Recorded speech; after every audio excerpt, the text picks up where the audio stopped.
Las leyes se bajan de los códigos y se suben claritas a la radio para que las comprendas y las uses a tu favor. La Facultad de Derecho y Radio Universidad de Chile presentan Derecho al Aire, donde analizaremos temas de actualidad para acercar el derecho a la ciudadanía, con Diana Macís y Silvia Peña.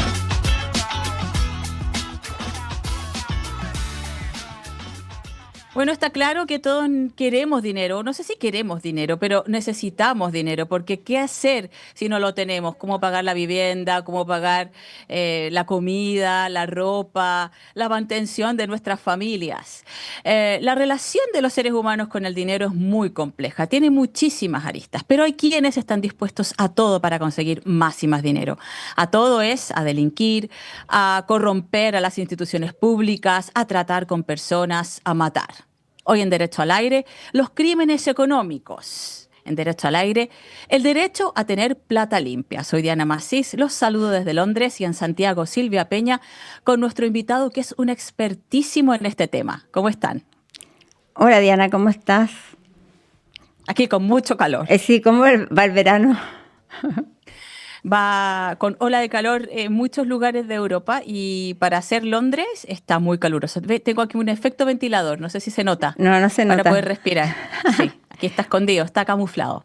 Bueno, hoy día vamos a hablar de un tema que está siempre, no sé, siempre de moda, pero aquí por lo menos siempre se está hablando de la crisis de esto, la crisis de seguridad, la crisis de violencia, la crisis de hasta del clima, ¿no? Se hace mucho frío, se hace mucho calor. Y para hablar de lo que dijimos, perseguir el dinero o querer dinero, corrupción, etcétera, tenemos hoy día de invitado al exfiscal, también es exalumno de nuestra Facultad de Derecho. Sí, es de la casa. Abogado, Carlos Gajardo Pinto, debo decir porque hay otro Carlos Gajardo. Carlos Gajardo Pinto, bienvenido. Bienvenido. Muchas gracias por la invitación a conversar de estos temas en nuestra querida radio de la Universidad de Chile. Pues efectivamente, además, exalumno de la universidad, una maravilla estar acá. Exacto. Nosotras también somos chuchas con la Silvia. Sí, somos chuchas. Exalumnas de la Universidad de Chile. Entonces, vamos a partir. De algo tal vez un poco general, Carlos, pero siempre estamos hablando en contra de los jueces, la policía, las policías en realidad, el Ministerio Público. Hay una sensación de que vivimos constantemente en crisis. ¿Es todo tan malo? Porque si yo recuerdo que siempre que algún especialista hablaba, decía que Chile tenía muy buenos índices comparados con la región. Tal vez no con Uruguay, porque Uruguay se arranca siempre un poquito más, ¿verdad? ¿Cuál es tu evaluación? Bueno, es importante mirar desde dónde hacemos esa mirada, ¿no? Porque efectivamente, si uno hace las comparaciones, por ejemplo, en materia de corrupción en general, nuestro país, en el contexto latinoamericano, es un país que sale bastante bien parado, justamente un poquito después de Uruguay, ¿no? La forma más confiable de medir aquello es la percepción de la corrupción que hace Transparencia Internacional permanentemente todos los años. Nosotros en la última década hemos ido retrocediendo, pero nos mantenemos en una posición dentro de los 30 primeros en el mundo y junto con Uruguay, después de Uruguay, en el contexto latinoamericano. Pero junto a eso tenemos algunos números estadísticas bien complicados. A mí siempre me ha llamado la atención en general el alto nivel de desconfianza que tenemos con nuestro sistema de justicia. Bien, eso se arrastra más o menos desde hace una década con mucha intensidad. La confianza anda en torno al 15%, como uno la mire, ¿no? Eso es bien dramático, porque solo el 15% de las personas confían en el sistema de justicia, el 85% por lo tanto no. Y eso, claro, le pega al sistema, a los jueces, al Ministerio Público, le pega también a los abogados. Hay una encuesta académica que salió hace algunos meses donde también algo así como el 80% de los consultados pensaban que los abogados en general se comportaban como el abogado Luis Hermosilla. Entonces, por supuesto que son temas complejos la manera en que la ciudadanía recibe Mm. el funcionamiento del sistema de justicia, que yo creo que pasa desde hace un tiempo importante por un problema de credibilidad importante. Estamos conversando con el fiscal Carlos Gajardo. Carlos, pero lo que hablas de una crisis de confianza tiene que ver como con la gente lo percibe, con sensaciones y con una encuesta. Pero este eslogan que se repite y que por supuesto se repite tanto que probablemente llega a la gente, que es la corrupción, la crisis de seguridad, el crimen organizado. ¿Qué hay detrás? Es decir, una cosa es la percepción, pero ¿cuál es la realidad? ¿Qué hay detrás de este eslogan que se repite tanto? Es que al final es Eh, vacío porque uno hay, dice, la hay una crisis de seguridad. ¿Qué es la crisis de seguridad? Bueno, hay una frase ahí que alguna vez la escuché al expresidente de la Corte Suprema, Milton Juica, que a mí me hizo sentido, ¿no? Porque decía, hay una creencia, decía él, pero fundada, era la que yo le ponía, de que existe este doble sistema de justicia, ¿no? Que de alguna manera trata de Mm, manera distinta, dependiendo de a quién se está enfrentando. Y efectivamente, junto a ese problema, ¿no? De sentir que el sistema no trata igual a todos, hay un segundo problema de eficiencia, ¿ah? De esta sensación de que no se resuelven todos los delitos que se debieran mm, resolver y que hay cierta, esto de hace años, ¿no? Cierta puerta giratoria en el sistema. claro. Yo diría que es bien injusta, Diana, porque Mm, si uno mira las cifras de hoy, ¿no es cierto?, la foto actual, nunca en Chile, en su historia, ha habido a tantas personas privadas de libertad como en este momento, ¿no? Hoy día tenemos más o menos 60.000 personas privadas de libertad, mm, eh, y con un aumento muy importante en los últimos 2, 3 años, ¿ah? Justamente después de la pandemia, donde hubo una cierta disminución de la cantidad de personas privadas de libertad, llegamos más o menos a los 40.000, hoy día estamos en 60.000, o sea, un 50% más desde hace 3 años, muchísimo. No se le puede criticar al sistema de que no encarcela mm, gente, mm, puede discutir mm, si eso es tan bueno o tan malo, ¿no? Pero que a ujú, las claro. personas, a muchas personas se les pone tras las rejas, eso es cierto. Y Ujú, quizás entonces los problemas están por otro lado. Por ejemplo, eh, cuando metemos a personas, a bandas criminales, a una cárcel, ujú, impedimos que éstas sigan cometiendo delitos y ahí tenemos un problema, ¿no? Porque siguen cometiendo delitos desde las cárceles. No hemos podido todavía claro. Mm, desorganizar adecuadamente esa actividad delictiva. Y los números justifican el aumento de prisiones y de condenas porque sobre todo los delitos graves, el número más evidente en eso son los homicidios, pero también otros delitos de cierta gravedad, ¿no? Semejantes como los secuestros, las extorsiones, han mm. tenido un aumento también en los últimos 5 años notoriamente y muy vinculado al aumento de la inmigración en nuestro país, sobre todo venezolana. Entonces, estas cosas que están ahí generan, diría yo, esta sensación de que estamos en un problema que hay que meterle mano para intentar solucionarlo. Y hace yo diría, no sé, 20 años atrás en Chile se hablaba de crimen organizado, se le llamaba de otra manera, aunque existiera. ¿Cuál ha sido esa evolución? Que también de alguna manera se vincula con la migración, ¿verdad? Se suele hacer como una similitud. Que no debiera, ¿no? Lo conversábamos con Silvia. Sí, Una cosa son los inmigrantes y otra cosa son las bandas delictivas internacionales que pueden llegar a los países. claro. Por supuesto. Mira, a ver, crimen organizado tuvimos mucho en nuestro país, desgraciadamente, que venía desde el propio Estado, ¿no? Los crímenes de la dictadura, que eran Total, efectivamente, También lo hablamos, sí. claro, una claro. organización criminal dentro del Estado que hizo mucho de lo que hoy día sufrimos, ¿no? Ujú. Homicidios, secuestros, violaciones, en fin. Pero desde el año 90 en adelante, en general, nuestra criminalidad era más bien rudimentaria. En Ujú, general, los homicidios tenían mucho que ver con peleas entre callejeras, mucha utilización de armas blancas, cuchillos, ¿no? Pero de a poco eso se va tornando más violento. Y lo mismo con el otro gran factor que genera violencia y criminalidad, que es el tráfico de drogas, ¿no? Teníamos, por supuesto, un nivel de tráfico de drogas que fue aumentando paulatinamente en el tiempo. Y efectivamente, en los últimos años hemos tenido un problema importante importante, sobre todo con la frontera norte. Buena parte de los delitos que más nos han complicado en los últimos años tienen que ver con una falta de control de lo que entra por nuestra frontera norte, sobre todo con Bolivia, ¿no? 850 kilómetros de frontera, muy difícil de controlar, y donde aumentado la entrada de droga por una parte, de contrabando, de personas en situación irregular, ¿no? Muy acicalado todo esto por la crisis que en Venezuela afecta desde hace muchos años a ese país, que ha generado una diáspora que ha afectado no solo a Chile, sino que también a los Tremenda. vecinos, ¿no? A Mm. Colombia, Argentina, Brasil, incluso Estados Unidos, con situaciones semejantes. De hecho, en Estados Unidos han declarado al Tren de Aragua como una organización terrorista, a ese nivel, ¿no es Mm. cierto?, de violencia en su actividad. Y Y entonces, Carlos, efectivamente, sí.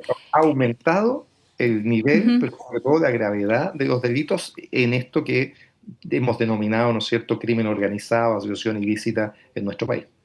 Claro, Mm. y como ha evolucionado, se ha sofisticado el crimen que ahora está funcionando en nuestro país, ¿qué ha pasado con nuestras instituciones, con nuestra inteligencia? ¿Ha ido a la par? ¿Se ha sofisticado también? ¿Está preparada? ¿Está enfrentando de buena forma Yo para que diría esto que no siga creciendo? Porque vemos lo que ocurre en otros países latinoamericanos donde la corrupción es masiva. No sé, estoy pensando en México, en Mm. Colombia, que son situaciones mucho más críticas. Yo diría que ha evolucionado y hemos tenido un aporte importante de las fiscalías y de las policías para combatir estos delitos, pero por supuesto siempre va detrás, ¿no? Yo celebro que en los últimos días, semanas, haya habido unos golpes importantes en contra de la actividad financiera de estas organizaciones criminales. Se ha conocido, ¿no es cierto?, de un gran operativo en que se detuvo a 52 personas, pero se incautaron más de 250 cuentas corrientes por donde pasan los dineros vinculados al Tren de Aragua. Mm. Pero por supuesto que nos falta efectivamente mucho en el combate al movimiento de dinero. Ahí hay una entidad pública, la UAF, la Unidad de Análisis Financiero, que tiene un rol clave, que deliberadamente, diría yo, nosotros como país la Mm. tenemos poco fortificada. La Unidad de Análisis Financiero tiene más o menos 80 funcionarios para todo Chile, lo que es bastante poco, ¿no es cierto? Es casi una cifra ridícula de musculatura para enfrentar el crimen organizado. Hemos tenido ciertas reticencias finalmente de carácter político con el tema del secreto bancario. Fíjate que en Mm. general la izquierda, la centroizquierda en nuestro país siempre ha tenido cierta reticencia con darle más facultad a las policías, generar mecanismos de mayor control, que obviamente significan menores derechos para los ciudadanos, por supuesto. Y al revés, la centroderecha más bien está a favor de esas medidas. Pero cuando ¿Y hablamos tú, del y tú, Pero y tú, cuál es tu postura? cuando hablamos del secreto bancario, esto se revierte, ¿no es cierto? Porque ahí es la centroderecha la que más bien tiene como cierta, diría yo, Mm. ¿dónde están las platas en el fondo? cierta resistencia para hacerlo. No, yo creo que en general uno no tiene que enamorarse de la ideología, sino que tiene que enamorarse de las cosas que sirven. Por supuesto, claro, está Así como clarísimo. han sido muy efectivas medidas, por ejemplo, para combatir el robo de madera, ¿no es cierto? O para darle más facultades a instituciones, a la policía, a la fiscalía, también es evidente que podríamos tener mejores resultados si los mecanismos para alzar el secreto bancario fuera más expedito. Yo eso no tengo duda. Y creo que otro punto donde tenemos un problema grave que se está evidenciando también y en las últimas semanas ha sido muy crítico, es que el crimen organizado está comenzando a eh, corromper ya no a Mm. funcionarios individuales, sino que a paquetes, ¿no? Porque Mm. siempre hablamos de la manzana podrida en el cajón. Bueno, lo que hemos visto en la última semana es que son cajones completos ya, ¿no? Claro. 14 carabineros en Mm. Guara que facilitaban el contrabando de camiones, en fin, 8 funcionarios del ejército que traían derechamente cocaína desde el norte a Santiago, en fin, son situaciones muy complejas a las que hay que ponerle mucho ojo. Aquí estamos hablando ya de corrupción, ¿verdad? Derechamente. ¿Va aparejado con esto, con el crimen? Porque también se habla de corrupción cuando o la gente habla mucho más cuando son, por ejemplo, las licencias. No estoy diciendo que una cosa justifique la otra, o sea, que sea menor que otra, pero existe esa conciencia de que sí está la corrupción por debajo de todo, o sea, de eso. Mira, yo diría que lo que ha sido una gran confirmación para el prejuicio que en general se tiene, Mm, en esta desconfianza de la ciudadanía con el sistema, Ujú. siempre ha estado el prejuicio de que puede haber corrupción, de que a veces las investigaciones avanzan mejor cuando hay un billete debajo que lo está acicalando o una resolución en un tribunal que va a depender del factor económico, que puede haber ahí influencia del dinero. Y en eso, el caso Hermosilla ha sido tremendamente confirmador de ese prejuicio, ¿no es cierto? Yo no digo que esto, no quiero hacer un análisis de fondo, o podemos Ujú. hacerlo también, digamos, sino que digo que para la imagen de la ciudadanía, el caso Hermosilla viene a confirmar todo este prejuicio de que las cosas con dinero se funcionan y operan de otra manera. Las conversaciones que se han delegado por WhatsApp, donde él tiene este poder de influir desde el jefe de la policía de investigaciones, hasta fiscales con alto poder, hasta ministros en la Corte Suprema y en la Corte de Apelaciones, por supuesto, que genera un cóctel donde ya la corrupción no es solo, hablábamos de carabineros, de instituciones, ¿no es Ujú. cierto? Por supuesto que donde se puede atacar eso y hay que tener mecanismos de prevención, sino que donde también parece estar enquistada en las instituciones claves del sistema, y por eso es que la necesidad de respuesta, de que esas conductas se sancionen profundamente, pero donde también se establezcan mecanismos para prevenir que esto vuelva a mm. suceder en el futuro, siga sucediendo, es muy importante. Dos Y preguntas sobre sí. esto, Carlos. Alguna vez estamos hablando con el ex fiscal Carlos Gajardo sobre crímenes económicos, corrupción. ¿Alguna vez te tentaron? No, a mí ¿Alguna nunca. vez alguien te dijo, oye, te paso una platita, ¿Cómo podríamos ayúdame? arreglar esto? No, ¿Ah? Sí, digo, ¿cómo ¿por podemos qué no? seguir? ¿Por qué no? Nunca te pasó esto. No, nunca, y por eso en general, Diana, yo era muy eh, poco, no creía al principio que estas cosas sucedieran, ¿no? Porque es muy común que yo después me fui de la fiscalía hace 7 años, tengo una oficina de abogados, muchas veces clientes que te consultan te dicen, oye, yo tengo la sospecha aquí de que el fiscal está mojado, yo creo que el juez, ¿no es cierto?, la otra parte lo tiene comprado. Y uno en general le decía, mire, el sistema no funciona así, la verdad que pueden haber distintas opiniones, pero esto no sucede. Y por eso, claro, con el caso Hermosilla uno le empiezan a salir las orejas de burro, porque dice, bueno, estas cosas pasaban y todos pensábamos de que no era una práctica tan extendida. A mí nunca me sucedió, tiendo a pensar en parte que tenía que ver con que nosotros en la Fiscalía de Alta Complejidad, donde estábamos radicados, éramos especialmente duros con el tema de corrupción y por lo tanto nunca nadie se atrevió siquiera a Mm. insinuar algo semejante, ¿no? Y Ahora, claramente ¿cómo había se hace? ¿Cómo se otros insinúa? fiscales Quiero, que quiero, tenían el... Sí, quiero decir, perdona, no, estamos aquí con sí. muchas preguntas a la vez. No, Dime, no, Silvia. quiero no irme del caso Hermosilla. Quiero preguntar si ese sería uno de los mayores casos de corrupción de los últimos años, del último tiempo. Develados, ¿no es cierto? Porque uno ¿Mm? nunca, los casos que Obvio, no se sí. supo, claro, ¿qué vamos a decir? Pero de los casos que se han conocido, a mí me parece que es el más grave caso de corrupción que ha afectado tanto a la Fiscalía como al Poder Judicial. Es decir, el hecho de que existan ministros de Corte Suprema, ministros de Corte de Apelaciones y fiscales a nivel Ujú. de fiscal regional, ¿no? El caso de Manuel Guerra, el caso de Ángela Vivanco, como dos emblemas en ambas instituciones, es extraordinariamente grave porque rompe todo la base Mm. de donde funciona el sistema. El sistema funciona sobre la creencia de la imparcialidad del juez y Mm. la autonomía del fiscal. Y el, Y estos perdón, casos que perdón, conocimos todos, ¿no es cierto?, rompen esa ilusión. ¿y el hilo llegaba hasta el segundo piso o no hasta el Ministerio del Interior? Claro. Bueno, claro, cuando esto pasa uno dice, bueno, pero ¿por qué pasó esto? ¿Quién puso a estas personas acá, no es cierto? Y entonces habrá que preguntarse quién puso a Guerra en la Fiscalía Regional, quién puso a Vivanco en la Suprema, pero también quién puso a Hermosilla en el Ministerio del Interior con el rol clave que tenía. Y ahí, por supuesto, la responsabilidad de Andrés Chadwick políticamente es clarísima, pero Ujú. también creo yo que debe indagarse profundamente su responsabilidad penal. O sea, los WhatsApp que se han conocido dan cuenta de una intervención directa de él, por ejemplo, cuando en los WhatsApp se menciona que la contratación de Manuel Guerra se va a hacer en la Universidad de San Sebastián y esto hay que verlo con Andrés, que Claro. es lo que dicen los WhatsApp. Bueno, no hay que ser Sherlock Holmes para darse cuenta que ese Andrés es Andrés Chadwick, ¿no es cierto? Entonces, ahí la Fiscalía tiene un desafío de que este tema tiene que investigarlo profundamente porque si quedan sospechas o dudas, la manera de recuperar la confianza de la ciudadanía en el sistema va a ser aún más difícil. ¿Crees que se va a Mm. investigar? Se está ¿Crees que investigando. hay una voluntad seria? ¿Mm? Mira, lo que pasa es que yo muchas veces, Diana, pensé que habían esas voluntades serias antes y me equivoqué, ¿no?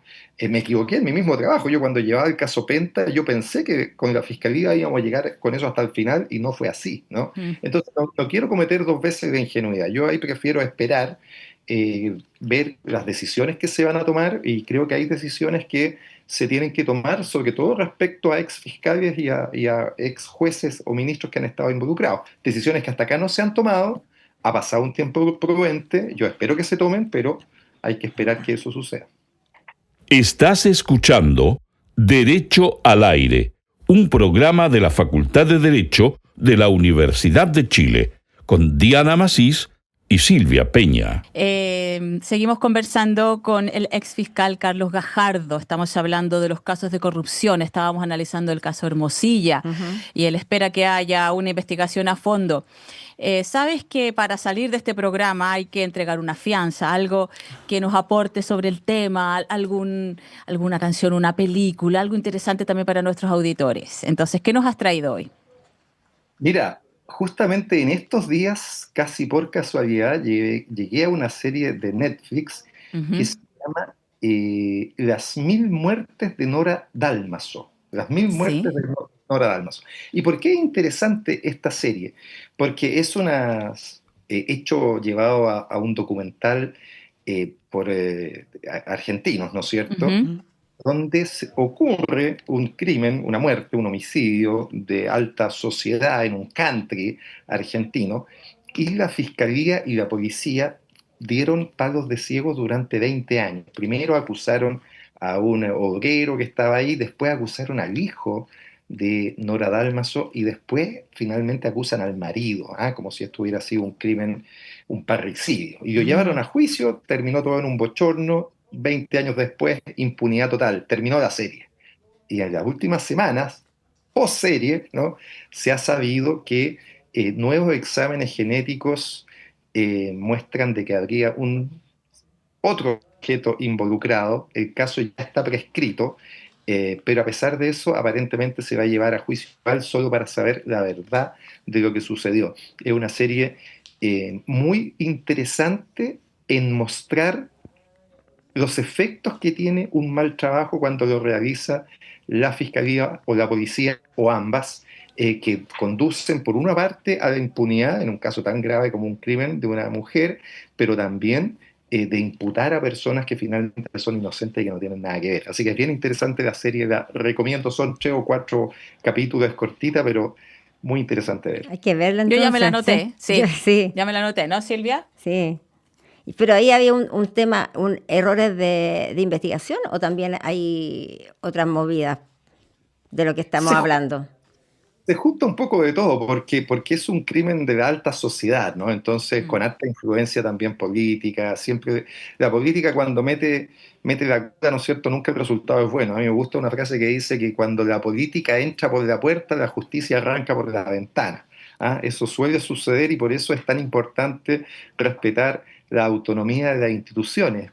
Al final, en todas estas vueltas, cuando uno dice, bueno, pero ¿por qué esto ha funcionado mal y qué es lo que tenemos que hacer para que funcione bien? Yo soy un gran convencido que lo más importante es fortalecer las instituciones. Esto se ha escrito mucho, ¿no? Hay Ujú. un famoso libro del por qué fracasan los países y que llega a esta conclusión. Dice, mira, la importancia al final es tener en un país buenas instituciones. Cuando uno tiene buenas instituciones en un país, eso hace que se desarrolle mejor la economía, que haya más prosperidad.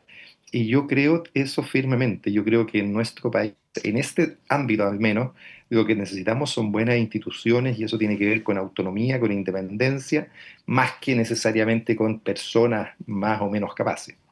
Pero has dicho que no hay que dejar entrar a la política, pero Silvia y yo nos preguntábamos si tenías ambiciones políticas, Carlos Gajardo. ¿O No, así han ofrecido? esa pregunta me habían hecho ya, cumple 10 años esa pregunta, ¿no? Y aquí estoy. Porque cuando nacen estos casos, efectivamente, el año 2015, el caso Penta, y siempre ahí hubo como cierta critiquilla de decirme, no, lo que pasa es que el fiscal no quiere, hace esto por ego, por ambiciones políticas, por lo que fuere, ¿no? Bueno, aquí estoy, he mostrado, creo yo, que a pesar de que han habido muchas oportunidades, candidaturas de todo tipo que podrían haberse efectuado, no es algo que me haya llamado la atención, porque creo que la política en general es para profesionales, son ellos los que saben realizar correctamente esa actividad. Yo, desde la sociedad civil, creo que puedo hacer un aporte también desde la academia, desde el mundo de los medios, desde mi trabajo como abogado, pero la política prefiero dejársela a los profesionales. Eso de que la justicia arranca de la política, aquí se da. Lo cumplo aquí también. ¿Qué te parece la candidata de la izquierda, Janet Jara? No, me parece una muy buena candidata, sin duda, además le fue muy bien. Hay buenos candidatos también por el otro lado, Evelyn Matei es una persona... A ver, no, pero ¿cuál es tu candidato? No, en este momento yo no tengo candidato. Hay que esperar. Voy a O votar candidata, o candidata. Voy a votar en su momento, pero en este momento no tengo candidato. De hecho, no voté en la primaria. Carlos, y para ir cerrando, porque de verdad nos queda un minuto así, algo así. En estos temas que hemos estado hablando, ¿qué nota le pones al gobierno? Al gobierno que termina en unos meses más. Mira, yo diría que como gran valor, yo diría que el gobierno ha hecho una cosa que yo valoro, que es que habiendo tenido graves problemas de investigaciones criminales, el caso Convenios probablemente el más importante, ¿no es cierto?, el caso Procultura, donde incluso se termina involucrando al presidente de la República, no ha caído en la tentación que tuvieron todos los gobiernos anteriores, que fue invadir el ámbito de las instituciones, ¿no? Nosotros estamos plagados de grandes investigaciones donde la política lo que hizo fue impedir que las instituciones funcionaran, ¿no? Por ejemplo, sí. El caso Mopgate, ¿no es cierto? Cuando la ministra Chez llevaba esas investigaciones, hubo un gran acuerdo político de la Conqueira, la investigación hasta ahí llegó. El caso Penta, que me tocó investigar a mí, gran acuerdo político, ¿no es cierto? Se termina la investigación, se cambia al fiscal nacional, se saca al director del Servicio de Impuestos Internos que lleva las investigaciones, me sacan a mí del caso, ¿no es cierto? Listo, no pasa nada. Y en este caso, yo diría que lo que uno puede reconocer, y algunos dirán que en eso el gobierno ha sido inexperto, es que la Fiscalía ha tenido autonomía tanta que incluso un fiscal solicitó pinchar el teléfono del presidente de la República, ¿no es cierto? Claro. Lo podrá criticar o no, pero hay que reconocer que independencia y autonomía ha tenido. Pero creo que a cambio, este gobierno ha dejado pasar una oportunidad maravillosa de haber hecho cambios importantes en lo fundamental del sistema. Porque el caso Hermosilla desnudó los graves ripios que tiene el sistema de justicia, que sobre todo tienen que ver con su sistema de nombramiento. Y a pesar de ese impulso, creo que el gobierno dejó pasar esa oportunidad, desgraciadamente, y vamos a tener otro nuevo gobierno que se va a enfrentar de nuevo a este problema de tener un sistema de nombramiento de altas autoridades que no fomenta la meritocracia, sino que fomenta el pituto, los amiguismos, y en definitiva no tener a las mejores personas en las instituciones. Carlos Gajardo, muchas gracias. Sí. Tenemos que terminar el programa, lamentablemente, pero bueno, ha sido muy interesante esta conversación. Te agradecemos mucho, ¿no, Silvia? Se pasó volando. Sí, se pasó volando, así que vamos a tener que repetir más adelante. Muchas gracias. Silvia, Diana, gracias por la invitación, que estén muy bien. Gracias, nos vamos. Hasta la próxima semana. Nos vemos el próximo miércoles a las 6 de la tarde, a 102.5. La Facultad de Derecho de la Universidad de Chile presentó Derecho al Aire, todos los miércoles a las 6 de la tarde, con Diana Masís y Silvia Peña por la 102.5 Radio Universidad de Chile.